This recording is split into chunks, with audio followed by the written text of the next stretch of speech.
Welcome to the Netcast.com again. Today I am explaining how to install the app and how to connect with the Net TV. So let me install the app again in my cell phone.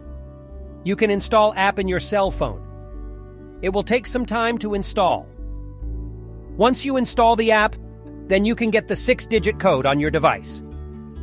Okay, so now you can see the 6-digit here. So now let me explain how to connect 6-digit with Netcast TV. So here is your logging information. Click Next. Here we do not have existing device.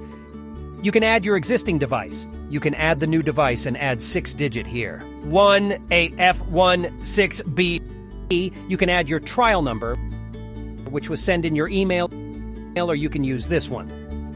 You can add the nickname of your every device. You can add nickname here. So now you can see your device is registered here.